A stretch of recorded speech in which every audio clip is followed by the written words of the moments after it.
नमस्कार, स्वागत है आप सभी का डीडी न्यूज के इस विशेष सांकेतिक भाषा के बुलेटिन में। आपके साथ मैं हूं संध्या शर्मा और मेरे साथ है मेरी सहयोगी दीपाली। आइए बुलेटिन की शुरुआत करते हैं हेडलाइंस के साथ। इजराइल के प्रधानमंत्री बेंजामिन नेतन्याहू ने पीएम मोदी से टेलीफोन पर की बातचीत। दोनों नेताओं ने आतंकवाद के प्रति अपनी जीरो टॉलरेंस की नीति को दोहराया।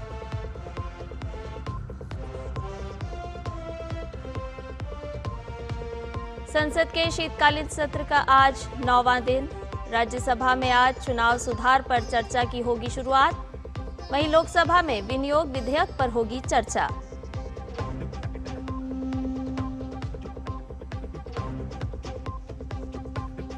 पश्चिम बंगाल और यूपी समेत 11 राज्यों और केंद्र शासित प्रदेश में चल रहे मतदाता सूची के विशेष गहन पुनरीक्षण का आज अंतिम दिन।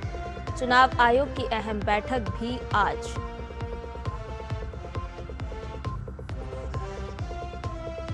सूचना प्रसारण राज्य मंत्री डॉक्टर एल मुरुगन ने कहा, दूरदर्शन और आकाशवाणी के माध्यम से आपदा संबंधी चेतावनी और कल्याणकारी योजनाएं देश के प्रत्येक व्यक्ति तक पहुंची।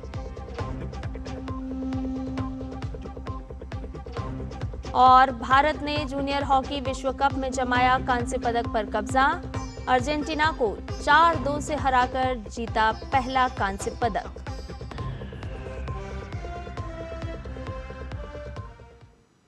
सभी समाचार विस्तार के साथ। प्रधानमंत्री नरेंद्र मोदी से कल इजराइल के प्रधानमंत्री बेंजामिन नेतन्याहू ने टेलीफोन पर बात की। दोनों नेताओं ने भारत इजराइल रणनीतिक साझेदारी को और मजबूत बनाने के तरीकों पर चर्चा की। दोनों नेताओं ने आतंकवाद के प्रति अपनी जीरो टॉलरेंस की नीति को दोहराया। प्रधानमंत्री मोदी ने क्षेत्र में न्याय संगत और स्थायी शांति के प्रयासों के प्रति भारत के समर्थन की पुनः पुष्टि की। दोनों नेताओं ने भारत इजराइल रणनीतिक साझेदारी में लगातार बनी गति पर संतोष व्यक्त किया और आपसी लाभ के लिए इन संबंधों को और सशक्त बनाने की अपनी प्रतिबद्धता दोहराई। दोनों नेताओं ने पश्चिम एशिया की स्थिति पर भी विचारों का आदान प्रदान किया। इटली के उप प्रधानमंत्री और विदेश मंत्री एंटोनियो ताजानी ने कल नई दिल्ली में प्रधानमंत्री नरेंद्र मोदी से मुलाकात की। इस दौरान दोनों नेताओं ने भारत और इटली के बीच बढ़ते रणनीतिक सहयोग पर चर्चा की। प्रधानमंत्री मोदी ने इस मुलाकात की तस्वीरें सोशल मीडिया प्लेटफॉर्म एक्स पर साझा की और लिखा कि भारत और इटली की मित्रता हमारे वैश्विक समुदाय के लिए एक महान लाभ है। संसद के शीतकालीन सत्र का आज 9वां दिन है।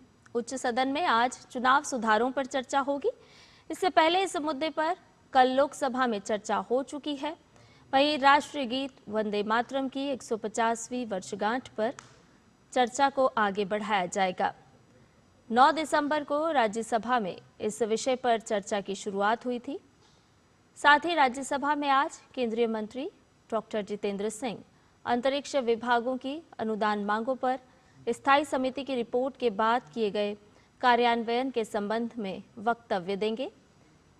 केंद्रीय संचार एवं ग्रामीण विकास राज्य मंत्री डॉक्टर चंद्रशेखर पेम्मासानी का वक्तव्य भी कार्यसूची में शामिल है। इसके अलावा स्वास्थ्य और परिवार कल्याण संबंधी संसदीय स्थायी समिति और सरकारी उपक्रमों संबंधी संसदीय समिति की रिपोर्ट्स भी उच्च सदन में रखी जाएंगी और प्रश्नकाल के दौरान विभिन्न मंत्रालयों से संबंधित सवाल किए जाएंगे, जिनका जवाब संबंधित मंत्री देंगे। लोकसभा में आज के विधायी कार्य की बात की जाए तो विनियोग संख्यांक 4 विधेयक 2025 पुनः स्थापित विचार किए जाने के लिए सूचीबद्ध है। केंद्रीय वित्त मंत्री निर्मला सीतारमण इस विधेयक को पारित करने का प्रस्ताव भी करेंगी। सदन में आज नियम 377 के अधीन मामले उठाए जाएंगे। वहीं संविधान 129वां संशोधन विधेयक 2024 और संघ राज्य क्षेत्र विधि संशोधन विधेयक 2024 संबंधी ज्वाइंट कमेटी की रिपोर्ट को पेश करने के समय को आगे बढ़ाने का प्रस्ताव रखा जाएगा। इसी के साथ वर्ष 2025-26 के लिए अनुदानों की अनुपूरक मांगों के पहले बैच पर चर्चा और मतदान भी लोकसभा की कार्यसूची में सूचीबद्ध है। इसके अलावा सरकारी उपक्रमों संबंधी संसदीय स्थायी समिति और स्वास्थ्य और परिवार कल्याण संबंधी स्थायी समिति की रिपोर्ट्स सदन के पटल पर रखी जाएंगी। वहीं प्रश्नकाल में विभिन्न मंत्रालयों से संबंधित सवाल होंगे, जिनका संबंधित मंत्री जवाब देंगे। लोकसभा में चुनाव सुधारों पर चर्चा हुई।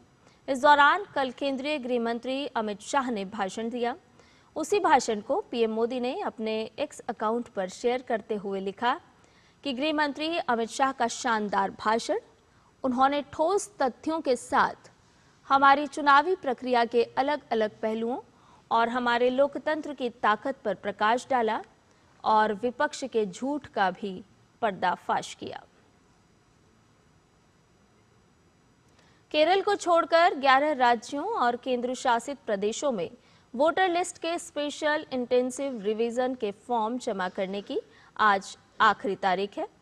चुनाव आयोग के अधिकारी आज फॉर्म डिजिटाइजेशन और जमा करने की प्रोग्रेस का रिव्यू करेंगे। इस बैठक में उत्तर प्रदेश सहित अन्य राज्यों के लिए एसआईआर की डेडलाइन बढ़ाने पर विचार किया जा सकता है। हालांकि आयोग ने पहले ही केरल के लिए अंतिम तिथि 11 दिसंबर से बढ़ाकर 18 दिसंबर कर दी है। चुनाव आयोग ने 30 नवंबर को केरल में एसआईआर की समय सीमा 1 सप्ताह बढ़ाने का फैसला किया था। आयोग ने कहा था कि अब अंतिम मतदाता सूची अगले साल 14 फरवरी को प्रकाशित की जाएगी। वहीं पहले ड्राफ्ट लिस्ट 9 दिसंबर को जारी होनी थी, लेकिन अब इसे 16 दिसंबर को जारी किया जाएगा। निर्वाचन आयोग ने कहा कि देश के 12 राज्यों और केंद्र शासित प्रदेशों में चल रही एसआईआर प्रक्रिया के तहत राजनीतिक दलों के बूथ लेवल एजेंट्स को ड्राफ्ट वोटर लिस्ट जारी होने से पहले मृत, स्थानांतरित और अनुपस्थित वोटर्स की सूची दी जाएगी। सूचना और प्रसारण राज्य मंत्री डॉक्टर एल मुरुगन ने कहा है कि सरकार ने लोक प्रसारक प्रसार भारती के अंतर्गत आकाशवाणी और दूरदर्शन के माध्यम से आपदा चेतावनी और कल्याणकारी योजनाओं की जानकारी देश के प्रत्येक व्यक्ति तक मजबूती से पहुंचाना सुनिश्चित किया है। लोकसभा में एक प्रश्न के लिखित उत्तर में डॉक्टर मुरुगन ने कहा कि कल्याणकारी योजनाओं, जन परामर्श और आपदा संबंधी सूचनाओं का ग्रामीण, दूरस्थ और सीमावर्ती क्षेत्रों में प्रसार बहुत महत्वपूर्ण है। उन्होंने आगे कहा कि प्रसार भारती अपने सोशल मीडिया के माध्यम से देश के प्रत्येक नागरिक तक सूचनाओं का प्रसार करता है। भारत ने जूनियर हॉकी विश्व कप में कांस्य पदक जीत लिया है। भारत ने अर्जेंटीना के साथ खेले कांस्य पदक के मुकाबले को 4-2 से अपने नाम कर लिया। इसके साथ ही भारत की जूनियर हॉकी टीम ने हॉकी विश्व कप में अपना पहला कांस्य पदक जीतने में कामयाबी पाई। रोमांचक मुकाबले के दूसरे क्वार्टर तक भारतीय टीम 2-0 से पीछे थी। हालांकि मैच के आखिरी क्वार्टर में भारत ने शानदार वापसी करते हुए 4-2 से जीत दर्ज कर ली। भारत के लिए अंकित पाल, मनमीत सिंह, शारदानंद और अनमोल ने एक-एक गोल दागे। और इसके साथ ही हमारे इस विशेष सांकेतिक भाषा के बुलेटिन में फिलहाल के लिए इतना ही। मुझे और मेरी सहयोगी दीपाली को दीजिए अनुमति। नमस्कार।